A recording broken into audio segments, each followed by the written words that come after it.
everybody, I am Moldy West, and this is Shadows Over Loathing once again. In the last episode, we came to a house that had some eerie music playing from it. The guy in the attic playing the cello was convinced that if he stopped playing, things would go bad. We convinced him to stop playing, and things have gone bad. Anyway, there's this thing that we can't really do anything with. I ain't strong enough to pry the crystal out of it. But there is a throoming spike of nega energy all around it, and we can dampen them. Let's see what that does. Dampen these energy spikes, and then see what happens when we go messing with this golem here, or whatever it is. Some kind of creature. There, you ain't got no spikes. Shambling Shadow Beast. You approach the Shambling Shadow Beast, which is continuing to shamble. The crystal in its chest sparkles importantly to you. The creature looks extremely weak, almost docile. So I weakened it by dampening those energy spikes. Anyway, give me that crystal. You make a quick grab for the crystal, but it's firmly lodged in the creature's chest. The creature howls, and its long, spindly arms flail ineffectually at you.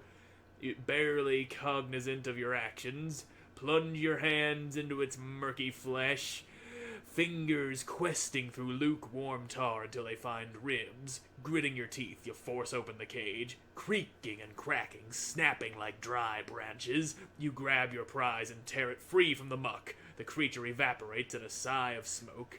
The crystal is both warm and cold in your hand, and has a slight buzzing vibration to it. Take it with me. Yes, something tells you that this crystal is very important, as well as being really shiny and pretty. Well, I got me a rift crystal. Ding! I plucked the spike. Anyway, let's dampen that again. Now, does this crystal... I can go to sleep, that's my to-do list. Given that you don't even know which side of the universe you're on, a map isn't gonna do you a ton of good here. Yeah, I can't be in here to look at my inventory. It occurs to you that taking that weird crystal out of here might be a bad idea, or on the other hand, it's yours now and you'd prefer to keep it. I'm going in the rift, with crystal in hand. Worst comes to worst, I can go back into the rift and smash the crystal in there. That swell crystal you found in a rift inside Ernst Zimmer's basement. Well, let's go see what happened to the rest of the house. It's still in shambles. All the extra plates were eaten by moths. Well, let's see what Ernst Zimmer has to say. Ernst Zimmer's looking pretty nervous about this whole situation. Hi, Ernst. Hello. I have bad news. What? What do you mean? Remember how I said everything was fine? I do remember that, yes. Are you telling me that you were incorrect? Let's just say that your house is incredibly haunted now. I should not have trusted you. We're both fools. Did the rift open? Yeah. No, what are we gonna do? Don't worry, I'll think of something. Well, if you were to leave it to me, cause that's what I'm doing, I'll think of something. Anyway, can I show him the crystal? Check out this neat crystal I found. What is that? Where did you get it? It was inside the rift. It makes me uncomfortable to look at. Can I have it? No, it's mine. You found it inside my house. It was in another dimension. Another dimension inside my house? Forget it. Yeah. So, maybe this crystal ain't all it's cracked up to be. Let's see. I'm gonna go back into the rift, and... yeah. I'ma smash the crystal. Something about that crystal seems off. You pull a hammer out of your inventory, or you don't actually have a hammer, whatever object would be the most hammer adjacent, and give the crystal a solid thwack.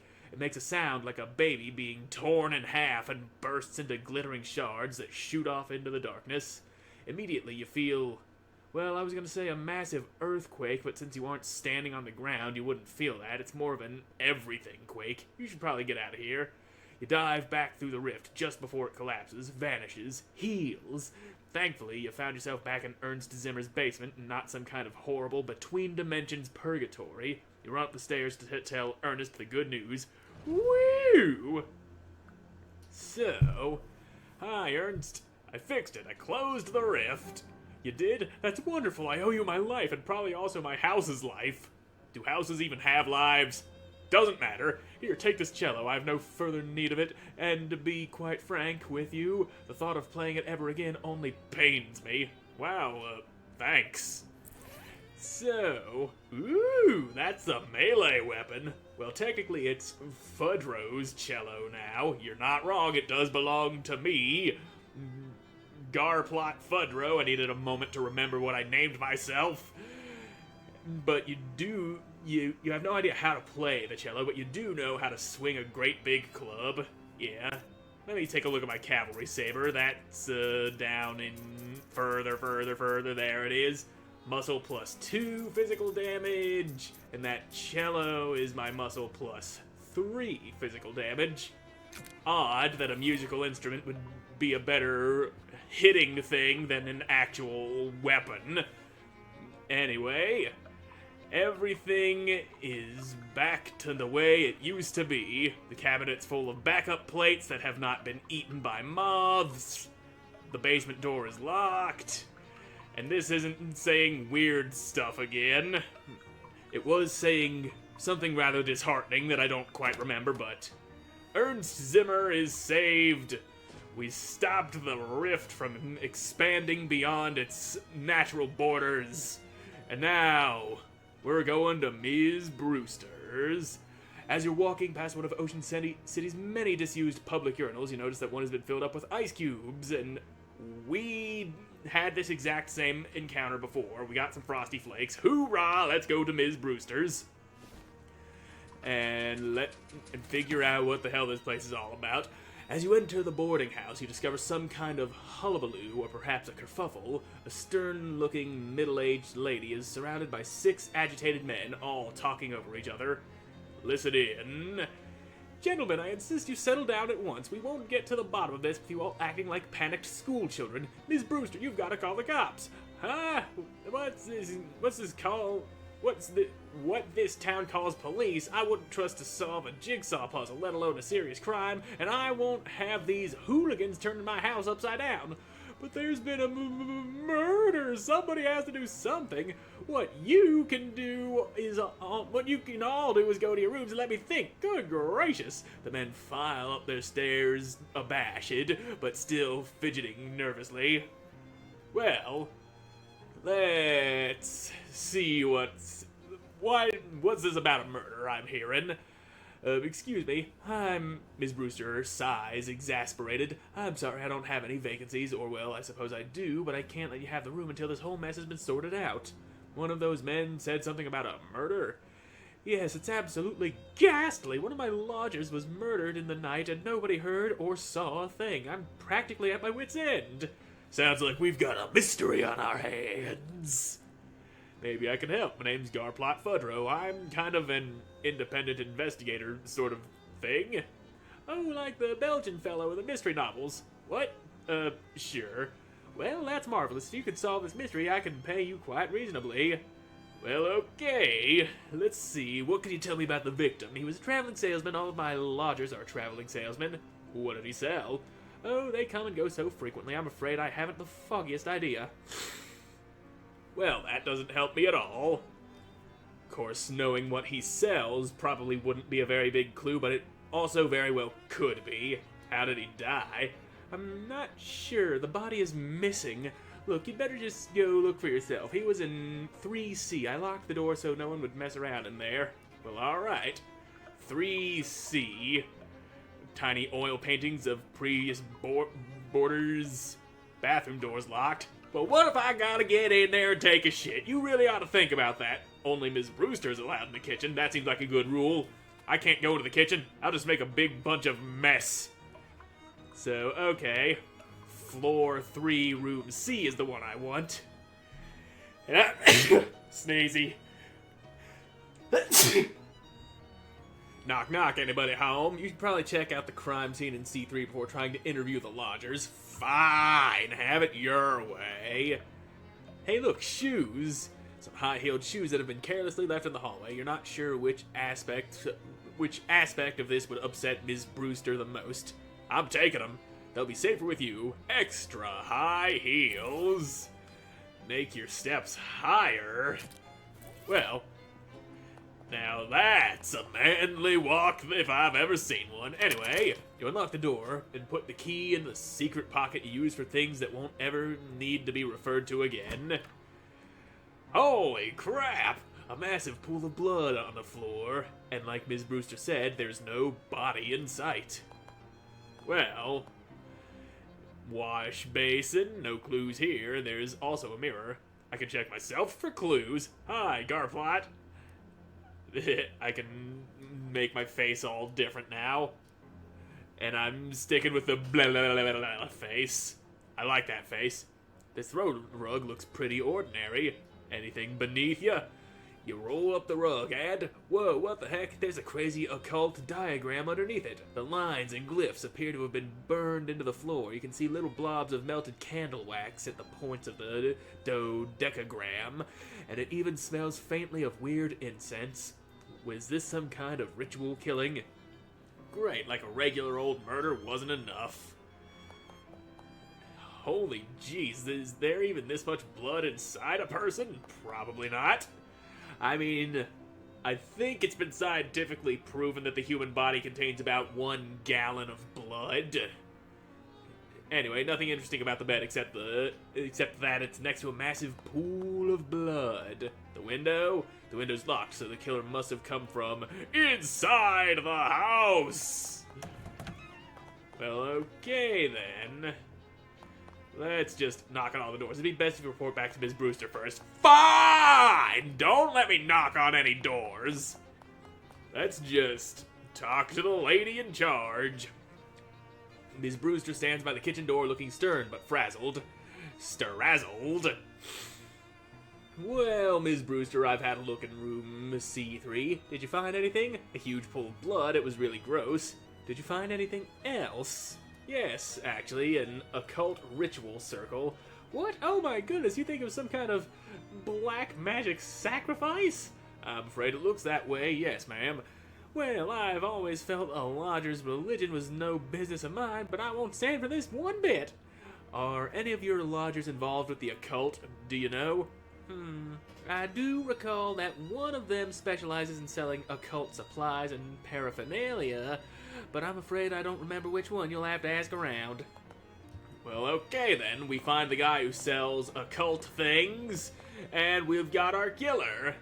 Knock, knock. Who's there? Who's there? I'm not opening this door with a killer on the loose. I'm investigating the murder. Do you have any information that would help? There's a salesman here who specializes in occult stuff. That seems pretty suspicious to me. Which room is he in? I'm not sure, but it isn't the one above me. He doesn't live at the same end of the hall as the victim either. So, he's not above you, and he's not on the same side as the victim. Oh, hey, I know you. Oh, yeah, you're the guy selling pants from before, right? That's me. What's up? Want to buy some pants? Nope, I'm just investigating. Oh, yeah, real grisly business. Do you know the other salesmen that live here? Not really, just the guy who sells little Derringer pistols. He was complaining about the guy who lives right above him. That's the trinkets and baubles guy, cause he keeps making a racket dropping stuff on the floor at night. That probably doesn't help you much, so... well, it's something. So, Derringer pistol salesman is here, too. There's no response. You try the knob, but the door's locked. Room 2D, but really, they're all 2D if you think about it. Ha ha, knock on the damn door. You knock on the door, and a nervous-looking salesman peeks out. I'm warning you, I'm armed. Oh, I know you. Yeah, I think we've met before. You sell Derringers, right? Yeah, that's right. You should probably buy one. There's a murderer on the loose. I'm actually investigating that murder, thank you. Oh, thank God, somebody is. What do you know about the other salesman? I know there's a guy who sells occult stuff. I give him a wide berth. All I know about him is that he doesn't live in the room below the sunglasses salesman. I see. Neither of them are the victim, by the way. Yes, clearly.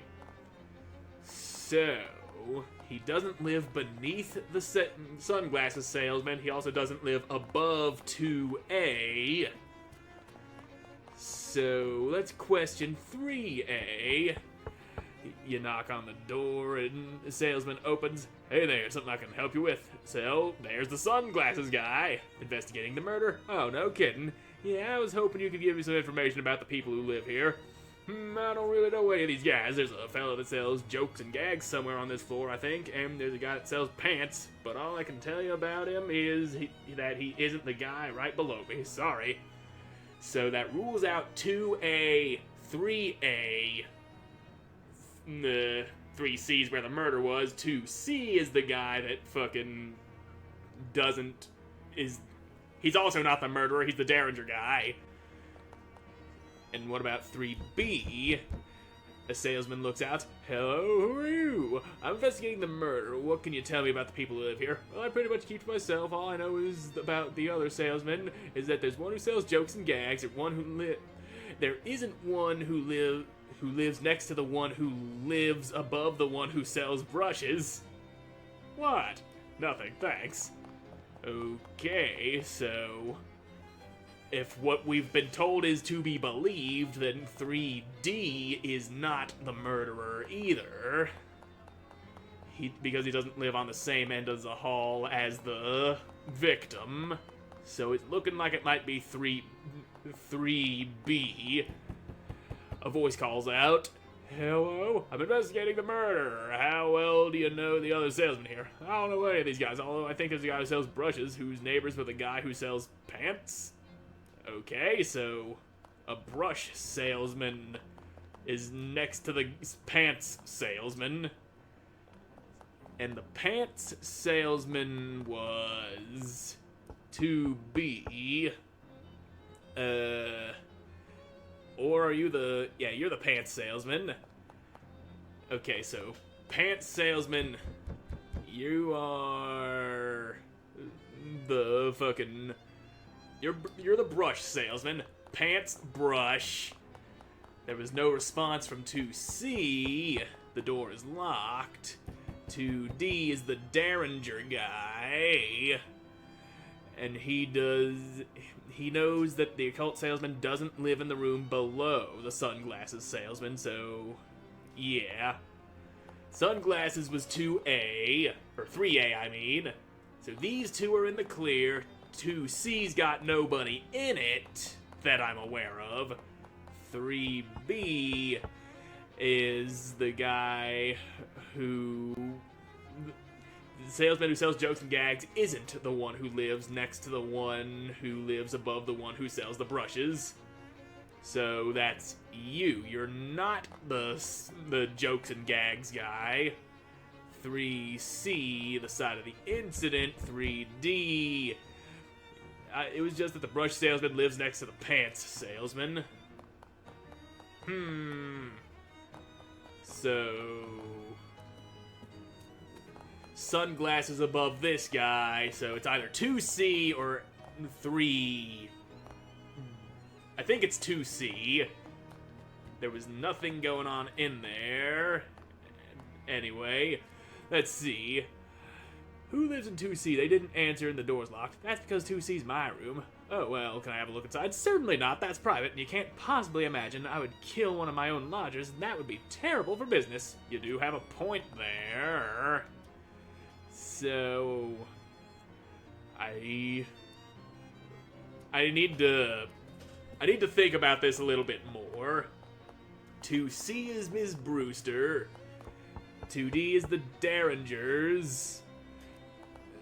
So, Brewster, Derringer. And you're the pants salesman. And you are the guy who I believe sells the brushes. So, brushes.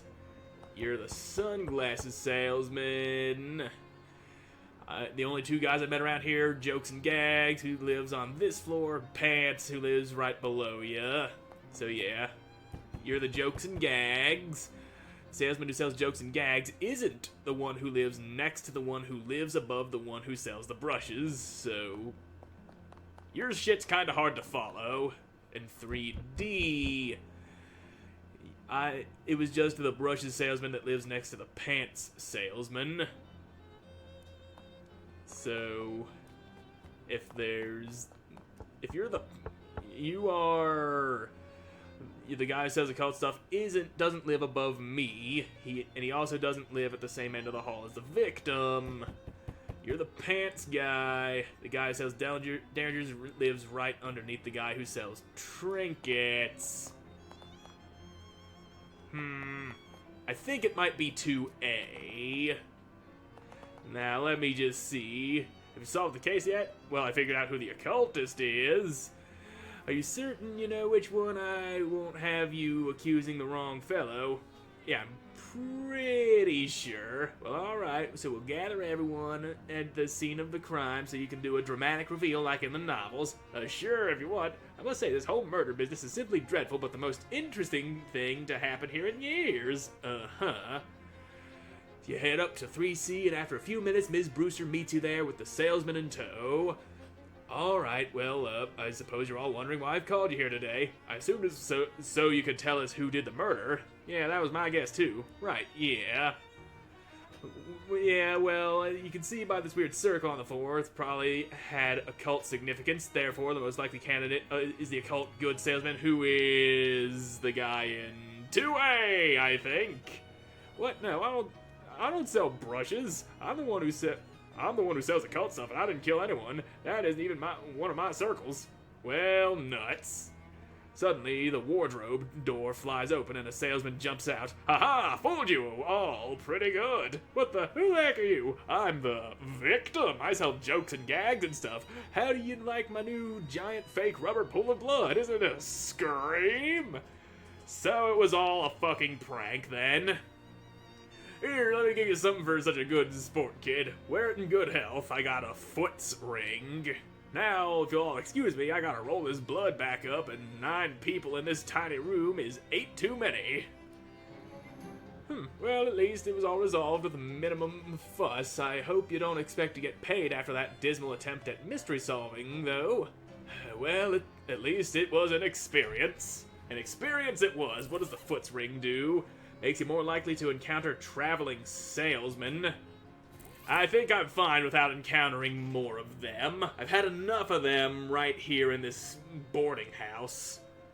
Anyway, I'm all out of time for this episode, so thank you all so much for watching. I hope you enjoyed watching. I hope to see you again in the next one. Goodbye.